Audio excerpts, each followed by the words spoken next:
सबसे पहला नवरात्रे का व्रत, नवरात्रे की उपासना सबसे पहले किसने करी थी? भगवान राम ने। अश्विन के नवरात्रे में भगवान राम ने 9 दिन तक कलश की स्थापना कर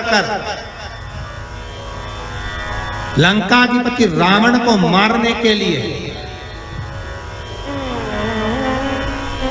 मां जगत जननी की आराधना की। भगवान राम ने मां जगत जननी की आराधना, मां जगदम्बा की आराधना। और कहते हैं मेरे राम ने प्रतिदिन मां आद्यशक्ति को निमंत्रण दिया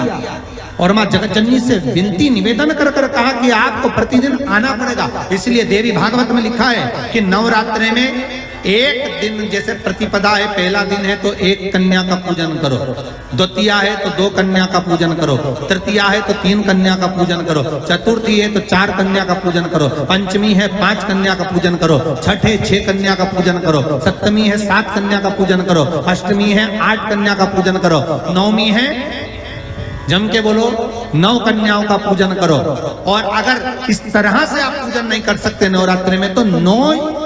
कन्याओं का पूजन एक साथ या तो अष्टमी के दिन या नवमी के दिन कर दो, या मध्य में बीच में भी आप कर सकते हो एक साथ। पर अगर आपकी कोई कामना है, आपकी कोई इच्छा है, मालूम पड़े, जैसे कई लोग कहते हैं कि हमारी इच्छा है, हमारी वो मकान नहीं बिक रहा, या हमारी वो जमीन नहीं खरीदी जा रही, या हमारी कोई कंपनी नहीं डल रही, या हमारे काम में ये अड़चन आ रही है, तो नवरात्रे में 4 नवरात्रे में से किसी भी नवरात्रे में आप नियम बना लो कि एक कलश की स्थापना कर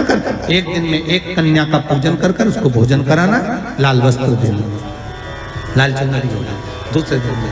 2 कन्याओं का पूजन कर लाल वस्त्र ओढ़ाना, लाल चुनरी देना, तीसरे दिन में 3, चौथे दिन में 4, 5वें दिन में 5, ऐसे 7-9 दिन तक एक कन्याओं के क्रम को बढ़ाते आप उस पूजन का विधान प्रबल कर सकते।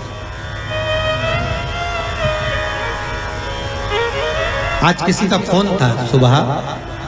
तो कोई कह रहे थे कि हमें गुरुजी से बात कराओ, तो समीर जी ने बताया कि फोन आया था और वो बोल रहे थे कि हमें नवरात्रि में अगर मान लो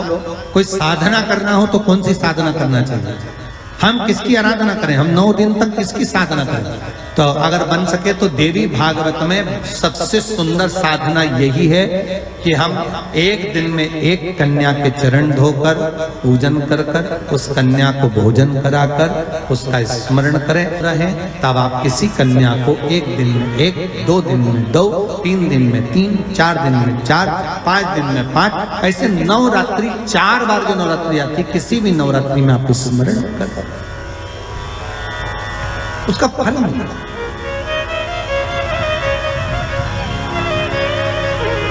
उसका फल होगा।